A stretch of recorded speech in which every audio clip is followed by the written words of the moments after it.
Hello and welcome to Doubles and Trebles. We've got Pieman back on your screen. He's going to be doing the majority of the talking tonight as we look through quarter one with Pieman himself. I've already done 4 videos last week, 1 for each quarter, so you can see those in links in the description if you want to listen to me rambling on for 10 or 15 minutes for each quarter. So Pieman, good to have you back.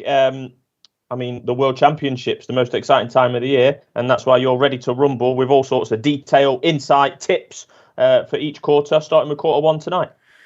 Yeah, good to be back, and you did a fine job rattling through the draw directly afterwards. It's just, it's a little bit difficult at the moment, mirroring our times up, but we want to get as much content out there as possible for everyone. So if you're interested, we'll try to get plenty of videos out in the run up to the Worlds. Obviously, draws out now. Check out Adam's 12-minute video, which is, we'll get the link in the description. And he's just run through the full draw there. But yeah, just going to take a more detailed look at the 4 quarters, starting with quarter one, and it's a cracking one, isn't it? Well, there's only one place to start, Pieman. That's with Gerwyn Price. I think he has had a pretty tough draw for the number 1 seed. I've seen much easier draws for number 1 seeds in the past, let's put it that way. So yeah, he's the only place to start. The world number 1, the reigning champion, and the man to beat in many people's eyes, and that's what the bookies suggest. Yeah, 4-1 favourite to retain his title. It's about right for me. It's an interesting one. I've seen some people saying that he hasn't had a great draw. I've seen some people saying that they think it is quite a nice draw. I'm leaning more towards you. I think he definitely could have had better draws, put it that way, because often when you're the number 1 seed, one thing you do benefit from is a kinder draw than the 3rd seed, 4th seed, etc. Because 1 and 2 are meant to be at those opposite ends of the spectrum, and they're meant to get 32 and 31 in their bracket, and the 15, 16 guys. So you're meant to theoretically avoid the other big hitters, so to speak. Hasn't really gone that way for Gerwyn Price this time. As we'll come on to with Jonny Clayton, I mean, that's the obvious name that we feared that they might end up in the same section, and they have. But starting on Price, an interesting 12 months for him. We talked about him at length on this channel last year. He was well fancied, not a favourite, but well fancied to go close in the Worlds. I know you put him up, Adam, and he duly delivered. But I got to say, he didn't really ever play his best start in that World Championship, other than the final, really. A little bit of an intriguing path he had through, really, because he scrambled past Jamie Lewis in his opening game, and then had tense last leg deciders with the likes of Brendan Dolan and Daryl Gurney. In between that, he did beat Merv King quite convincingly, but King wasn't really at the races that day. So yeah, he had a tough old time to get to the quarterfinals. 3 deciding sets in 4 matches, doing it the hard way, but also showed some good bottle in those last leg deciders. So fair play to him in that respect.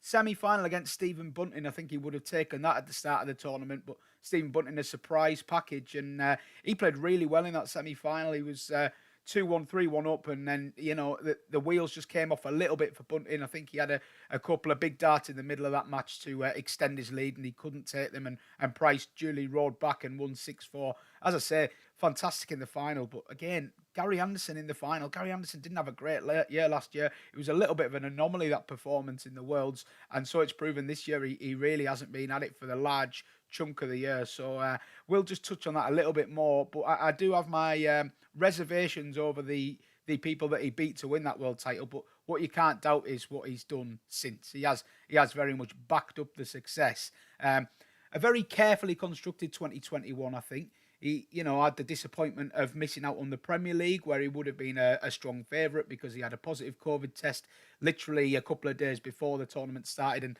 that rather harshly ruled him out of the entire tournament, which I think, in retrospect, he should have just missed a couple of weeks and maybe crammed his fixtures in elsewhere, because it seemed extremely unfortunate to be missing Price for what is a huge part of the PDC calendar. Like it or lump it, it's on the telly an awful lot, and it definitely lost a little bit of its charm with Price just sat at home. And we didn't see a lot of him in that first 6 months of the year, which is really unusual for the world champion. We spoke about it on the channel.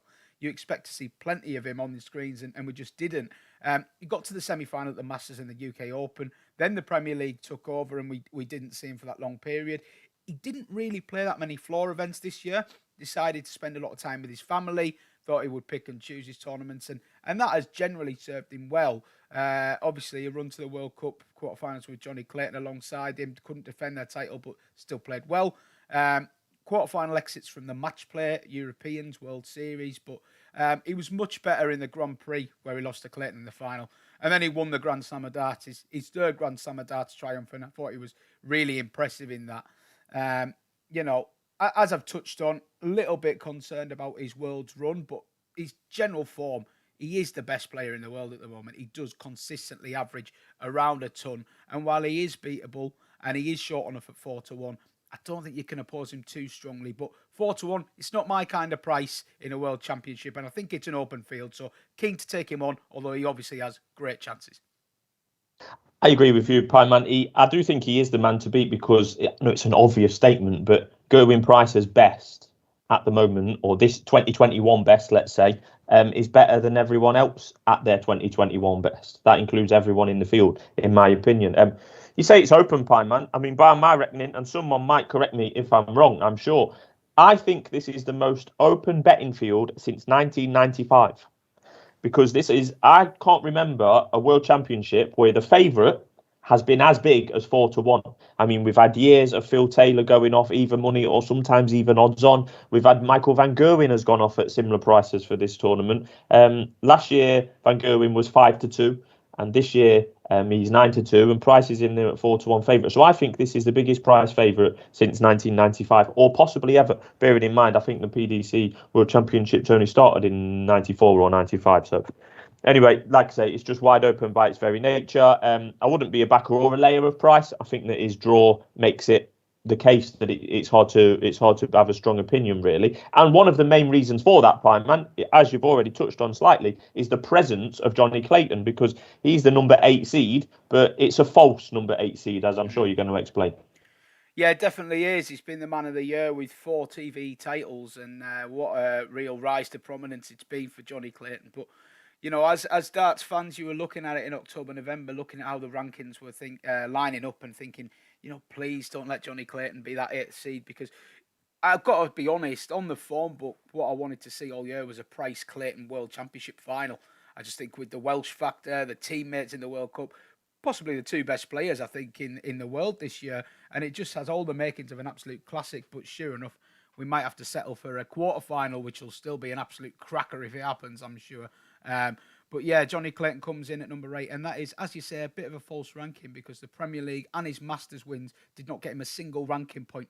So unfortunately, he comes in as the 8th best player in the world, but only on number. I think we can agree he's definitely in the top 4. Some people would argue he's the best player in the world at the moment.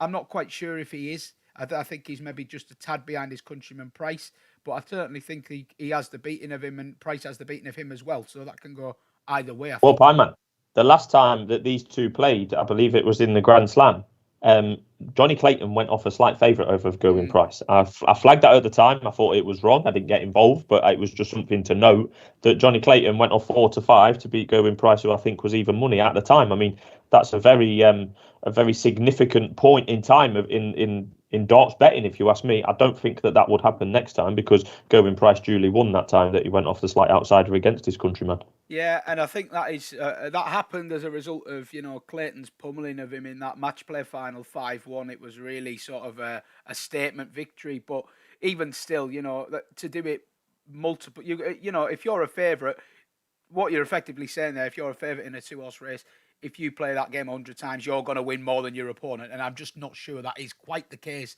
with Jonny Clayton and Gerwyn Price. But I certainly think Jonny Clayton, when he's on his game, can beat Gerwyn Price, definitely, regardless of the occasion. So I don't think it's a foregone conclusion that Price beats him. And I think it'll be a very tight betting heat if they do meet each other in the quarterfinal. But, what a year Jonny Clayton has had. Let's not forget, he wasn't even going to... It's been a series of sort of just little things tilting, and it's just snowballed and snowballed and snowballed, and it's made him into this Goliath of the game that we now have. But I think it's important to remember that he got knocked out in the Worlds by Joe Cullen last year, and he was one of these players that was very likeable, very solid, but never really going to win a title. He was never really going to win a TV title, and he got into the Masters as the bottom-ranked seed. We've seen it over the years. The Masters can throw up some funny results because you've got an elite field of 24, but they're all coming off the back of the Worlds. And often it's the players that you don't expect that do well. And we all fancy Clayton for a big run in it and a couple of others. And we put Bunting up and he didn't deliver. But, Clayton, sure enough, he won last leg deciders against, Jose de Souza, MVG, Wade, and Peter Wright, all last leg deciders. So if one of them goes against him, then this never happens. And who knows what would have happened. But as a result of winning that Masters, beat Merv King in the final, he gets into the Premier League, he wins the Premier League. And it's just this, it's this domino effect that I'm talking about. And it's been an amazing thing to watch. And it couldn't have happened to a nicer guy. I think universally you won't find anyone in darts that has a bad word to say about Jonny Clayton, because he stayed humble, he stayed true to himself. He plays, he still plays alongside being a plasterer for his local council in Wales. Has absolutely no need to do that, but just the sheer love of his job and just being a proper, decent, working class guy. But no, I mean, as recently as summer, Jonny Clayton was still a 40-50 to 1 runner in this World Championship. So there was a bit of a delay in the market. And I think they were just kind of saying, okay, is this a flash in the pan? Does this good run end? But I think the confidence he gained from beating these players week in, week out in the Premier League on Sky Sports, and just, he didn't get ahead of himself, but he believed he could win it, and he was just taking every game as it came. And that win just does wonders for your confidence. I think it shows him that he deserves to be there. And I don't think he fears anyone now. He never goes, oh, I'll just play Michael van Gerwen and see how I get on. You listen to him now. I'll beat him. I want to beat him. I know I can beat him. I know I can beat Gerwyn Price. He stuffed Gerwyn Price in that final. He's given MVG a couple of pacings on TV. And Peter Wright described him as the best player in the world when asked who he thought was the best player in the world 2 or 3 months ago. I mean, you can't trust a word that Peter Wright says, but I do believe there was some sincerity behind that, because I think Peter Wright does genuinely respect the level that Jonny Clayton has played at for the bulk of this year. Fair to say there's been a little bit of a dip in recent months, but I also think we've seen a bit of a bounce back as well in the last few weeks, and I don't have any concerns about his form coming into the tournament. My main concern with him would be the draw that he has. Obviously, we talk about Price in the quarters, but look, there's no easy games here for Jonny Clayton. He starts with a tester, probably against Keane Barry, who's a capable dark horse to do some damage.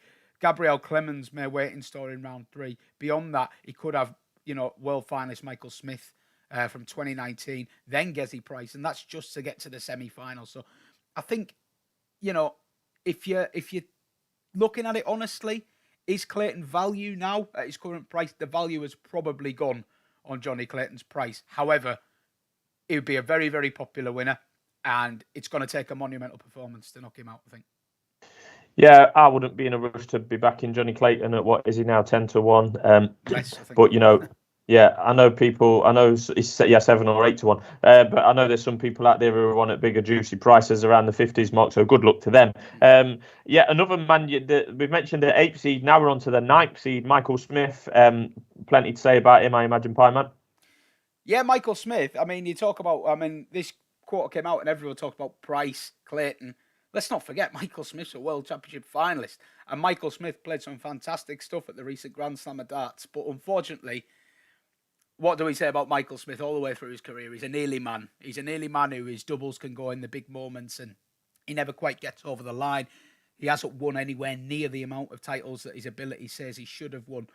So, unfortunately, it wasn't that surprising when he was 12-8 up, seemingly cruising to a semi-final victory against Peter Wright, and then combusted and ended up losing 16-12. And it was really sad to see. You don't want to see that.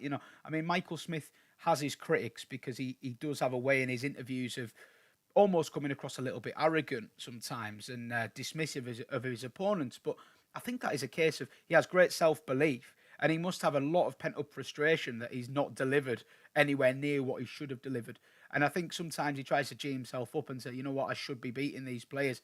And there's no reason why he can't beat a Gerwyn Price or a Jonny Clayton if he comes up against them. It just has to fall right for him. He has to start quickly. He has to stay on top, and he has to take those chances. And ultimately, it's that last one that often lets him down. But I was having a look back through the World Championships in preparation for this, and of years gone by. I look at his 2019 run. In his quarterfinal, he averaged 103. In his semi-final, he averaged 105.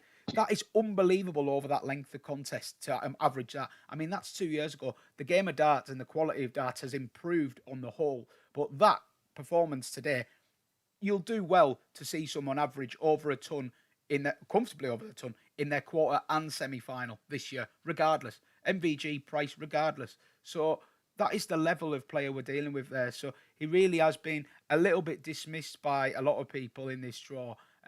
What I would say is if you were going to get involved on Michael Smith, the 13-2 about him winning the quarter is probably the way to go rather than the 25-1 to win outright, because we all know he does suffer with a little bit of finishing line jitters. And, if he was in the semi-final or a final against someone like a Van Gerwen or a Wright, I would have my concerns over the long format. Yep, so that's the top 3 seeds, the 3 top 10 seeds in this section covered. Then it's a bit of a cluster pie, man. We've got Stephen Bunting, he's seeded number 16. Big Dirk's only 1 place behind him, the 17th seed. And then we've got Gabriel Clemens, 25. What do you make of that trio and their chances? Obviously, they're going to have to get past those that we've already mentioned to go any further in this competition. Yeah, well, you know me, I like a lively outsider, and I always try and give them the best chance I can. But I haven't been able to get too enthusiastic about either of these three's prospects beyond a certain point, at least, anyway, because I think, starting with Stephen Bunting and Dirk van Duijvenbode, right there, we have a world semi-finalist and quarter-finalist from last year. 2 players that we were extremely impressed with, and in the months following the Worlds, we were quite keen on them to, deliver again in tournaments, because it didn't look like a fluke, the way that either of those 2 were playing at the back end of last year. Unfortunately, for one reason or another, and I think we do have to cut some players some slack, because it's been a funny year with COVID. It's been a lot of ups and downs and cancelled events, no Euro Tours and World Series, and the Players' Championships have been a little bit clustered. So I do have my sympathies with these players, but, there was periods I'm talking 3, 4, 5, 6 months where these lads weren't even making a floor quarter final and stuff, really didn't deliver on anywhere near what we expected. So I can't really get too enthusiastic on either of them, and them 2 will meet if they get to a certain point. I believe it's the 3rd or 4th round. They will clash. 3rd round. Van Duijvenbode, yeah. So wouldn't be in a rush to call that game, and wouldn't be in a rush to back either of them to get beyond Price if he is the man that they face. Gabriel Clemens is a man that regular viewers will know that I've put up a few times as a dark horse in the 80 to 100 region. He's made a few floor finals and stuff. He's got the game. I really do think he's got the game to be a top 16 player in time, but it's the temperament that worries me with Clemens. I mean, last year, was really keen on him as a dark horse. He met Christoph Ratajski in what was a really evenly matched World's last 16 game. And both players missed about 8 or 9 match starts. Ratajski eventually stumbling over the line on double 1. But Clemens came twice to the board with 3 darts in hand at a double to get into the quarterfinals and missed, I think, 7 or 8 in total. That was a worry. And then we kind of saw that. We've seen that again a couple of times this year. The one that springs to mind is when he played Fallon Sherrock quite recently in television. I know Fallon played fantastically well, don't get me wrong, but he was 4-1 up there, and he really just needed to shut the door in her face. 3-1 up, sorry. So to lose 4 consecutive legs and get himself knocked out, I believe you backed him for that tournament, Adam. Yeah, absolutely. Got to be one of the more unlucky losers. But that is we saw the good and bad of Clemens in that tournament. One game he's smashing a ton plus average and looking really, really comfortable. And in the same game, he's looking really, really comfortable, and then suddenly it all goes to pot a bit. We can forgive anyone for going to put a little bit in front of a crowd with Sherrock involved, but he's done it a few times too many now for me. And if he's going to make that class count in terms of a TV title in his career, he's going to have to improve his temperament. So I'm giving him a wide berth at the moment, but when he's flying, he's a very hard man to stop. So no one will look forward to playing him, put it that way. But if you'd have said to me 9-10 months ago, Pieman, or last January, let's say January, if you'd have said to me that Stephen Bunting would be on the eve of the World Championships 2022, Stephen Bunting would have been 100-1 to win the tournament or 20-1 to win his quarter, you could have took my money off me, to be honest. You could have took my money off me. But he is not. I thought he was the best we've ever seen him, and I know he's won the BDO previously, but he was the best I'd ever seen him at the World Championships last year. He kept proving me wrong, made the semi-final, but he's done very, very little since then, unfortunately. And Dirk has done even less. A breakout year in 2020 for Dirk, made the Grand Slam final, did he not? Yes. Grand Prix final, yep. Grand Prix final, and then quarter finalist here at Ali Pali. But he's done naff all this year, Big Dirk. I really do think he can go on and win big TV majors, but I don't think it'll be this one. And if those guys do meet in the third round, I'd be backing Bunting of the two. And like you say, Clemens struggles with his consistency and getting over the line, and he will probably get as far as Jonny Clayton, and that's your lot. Of the other seeds in this section, Kim Huybrechts is the 32 seed. He would be second on the list from the top down of seeds, if you like. But he could have a rather interesting second round tie. Pieman, tell us more.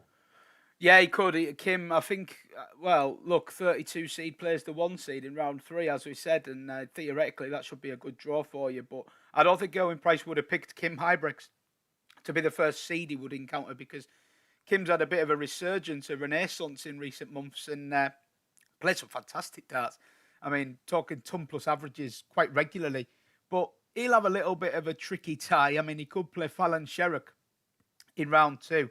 This is dependent, of course, on Fallon getting past Steve Beaton in round 1. But, she'll fancy her chances of that one, and that could be an interesting game. But I think Huybrechts will have too much for Sherrock, to be honest, if they do meet. And I think Huybrechts could give Price serious problems. If Gerwyn Price plays like he did against Jamie Lewis, for example, early in last year's tournament, Kim Huybrechts will put him away, no problem, because Huybrechts has been unlucky not to go deep in a TV tournament in the last couple of months. He's had some really unlucky exits when playing well. He played lovely stuff on the floor in the latter PDC events, Players' Championship events, sorry. So, yeah, a lot to like about Kim Huybrechts. It'd be very interesting to see how he does go against Price if we get to that stage. Of course, Sherrock, as I mentioned, Sky Sports will be absolutely desperate for her to make it through and play Gerwyn Price. But I'm not convinced that she will get past him. But you have to. I am. You think she will? Well, she's 10 to 11 to beat Big Steve Beaton, and then you can just imagine, right? It's going to be before. Would the tie happen before Christmas? Yeah, probably would happen before Christmas. Yeah, it will. Against Huybrechts. And it'll be last on. Everyone will be tanked up on the ale. They'll be doing whatever they can and want to put Kim off and cheer for Fallon. And to be honest, her game that she produced at the Grand Slam, in multiple games, Mensah played very well and played extremely well against Peter Wright, even in defeat. If she can produce something like that, she's going to push Kim Huybrechts all the way. And Huybrechts will have to be on it to win. And then, like you say, Sky have got their dream scenario, Gerwyn Price against Fallon Sherrock at somewhere, around the 27th or 28th of December. I mean, that's exactly what they want, and they could well get it. And to be honest, I want to see Gerwyn Price giving it the reactions against Fallon Sherrock. I'd love to see that. I would love to see Price and Sherrock in a proper game. I think it's good for darts if it does happen. And I'm not, you won't catch me complaining if it does happen. But I just think this is a very different world for Sherrock. The time that she had her great success at the World, she was a little bit of a surprise package, to put it lightly. Everyone knew she could play, but no one expected her to do what she did. Then she's had this massive long spell layoff where she sort of vanished, didn't get a tour card. We've only really seen her on the women's tour and stuff like that. So in that regard, when she came and did what she did at the Grand Slam and the World Series, that was a surprise as well, to see her compete at that level. Now, at this World, she's going to have a hell of a lot of press, a hell of a lot of build-up, and a lot of pressure and expectation on her shoulders. And I just think against someone like Huybrechts, on an upward curve, confident, I think it's a bad draw for her. I think she needed somebody who is a little bit edgy, can go to pot. I'm thinking, I know they've both been victims of her in the past, but a Clemens or a Sulovic would be a perfect game for Sherrock, because they have this sort of fear factor of her. They can doubt themselves and collapse a little bit. I just think Huybrechts might just get his head down and have too much for her. But she's got to get past Steve Beaton first. And to be honest, Steve Beaton, yes, he's long past his best. He's a legend of the game. But I guarantee you, since he's seen that draw come out, he'll be working hard on that practice board. He will not want to be added to that list of names that Fallon Sherrock is embarrassed. And I think Steve is a class act. And yeah, it's that, there's got to be pressure on her to beat Steve Beaton. But Steve Beaton's popular as well. The crowd will not be totally against Steve Beaton. Trust me. I'm looking forward to that one. Right, we've covered all the seeds and the Fallon factor. So just before we wrap up quarter one, Pieman, tell me if there is anyone else of the unseeded player that we should keep an eye on. I'm thinking couple of the seeds that will fancy their chances getting through the first round with a potential second round against Glen Durrant. Yeah, Glen Durrant. I mean, we don't want to badmouth Glen, and I know we're both big fans of his, but there's no denying that Glen's had a bad time of it, and unfortunately, he is the plum seed draw for someone hoping to progress in the tournament because he's still got his ranking points from years before, but he's not playing anywhere near up to that standard. So anyone that faces him will be a strong favourite to beat him. And yeah, there's a couple that catch my eye in that area of the draw. Willie O'Connor and Ross Smith. If I touch on Willie O'Connor first, Willie O'Connor is quite an unfashionable player, I suppose. He's kind of player that if you look at him playing against a top 20 player, you just expect that they'll put him away. But we have seen repeatedly at the Worlds that he has a real comfort on the big stage. And while he's not going to go running into the quarters and semis, he can beat anyone in that first round. It takes a real performance to put him away. In the last 2 years, he's had last set deciders with Gerwyn Price and Daryl Gurney and been unlucky to lose both, to be honest. And he always seems to win his first round match, whoever he gets pulled against. So I do like Willie O'Connor any of these tournaments. He's definitely one to keep on side. He could potentially bump into Michael Smith down the line.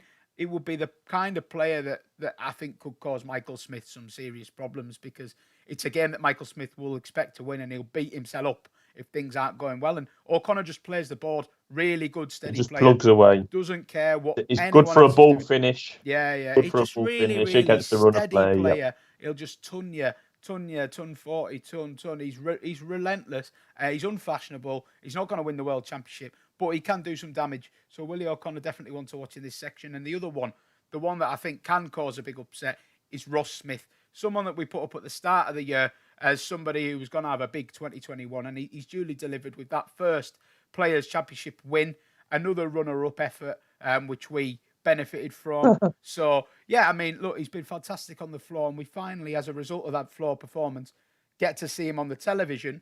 And he's done really well there as well because the results maybe don't reflect it. But, you know, we saw him in the Players' Championship finals. He put Joe Cullen away quite comfortably in the World Grand Prix. And then he was battering Dave Chisnell. I don't know if you can remember this game. He was 2-0 up on Dave Chisnell to get through to the quarterfinals. And Chizzy, who's been non-existent all year, suddenly started firing in 180s like they were going out of fashion and come back and won 3-2, which I was really disappointed about because I feel like Ross Smith was in a really good place in that tournament. But there we are anyway. I mean, he's got a tough opener, not going to lie. Jeff Smith is another dangerous player to get early in the tournament because he's been around the block. He's had some good performances in the opening rounds. But I think if he gets past Jeff Smith, which I expect him to, it's a good sharpener, and he could play the likes of Stephen Bunting, Dirk van Duijvenbode. I think Ross Smith's a problem for them too. I really do. They're not in their best form. He's had a really good year. He arrives confident, ready to announce himself on the world stage. Ross Smith, one of the dark horses to be aware of in the opening 2 or 3 rounds. Yeah, there's a couple of players that I'm looking to back on the exchange and then hope that they win the first couple of games and then lay it back off and make a few quid that way. And Ross Smith's one of them. He's about 200. He's about 200 to back. I think he'll beat Jeff Smith. He could beat Bunting. I wouldn't say with confidence, but it's one of them where he could beat Bunting. And like I say, I think Dirk's out of form. So next thing you know, Ross Smith's in a 4th round game against Gerwyn Price. Yeah. Anything can happen. He's one of them. Have you got quarter markets on the exchange as well? Or, because that could be a real... I don't know if they are. They may come up nearer the time. If there's any liquidity there, that's somewhere you could look to get on side with him because he's a big price to win this quarter. I'm not saying he's going to do it, but he could certainly get into the 3rd round, 4th round kind of territory. That's one. But you can get 50 to 1. You can get 50 to 1 him on just to win this quarter. That's online via. Put it this way, he could still be in the running 2 or 3 games in quite easily. If anyone that's watched the floor events this year will know what a good player this man is, he can easily get into those ton ranges, and he's a great finisher. Yeah, them markets are available on the exchange, but for extremely low liquidity at the moment. But yeah, I'll be looking at it. Should pick up nearer the time. Want to keep an eye on. Right, Pieman. So before we wrap up quarter one, who's going to win this quarter and who will make the semi-final from this quarter? Well, you'll notice I've not really gone too mad on the outsiders because I do expect this to be between Jonny Clayton and Gerwyn Price in the quarterfinals. I think They're both coming in quite focused, and I expect them to just about muster their way through. I'm actually more worried for Gerwyn Price than Jonny Clayton in reaching the quarterfinals. I really have got a funny feeling about his game with Kim Huybrechts if he does meet him. I think Kim, is just in a good headspace. But if they do meet, it's an each or two game, let's be honest. I'll be edging towards Jonny Clayton with my heart, Gerwyn Price with my head. So I won't be drawn, but that's the quarterfinal, I think. Yeah, I'd be the same. Gerwyn Price is 5-4 to win this quarter.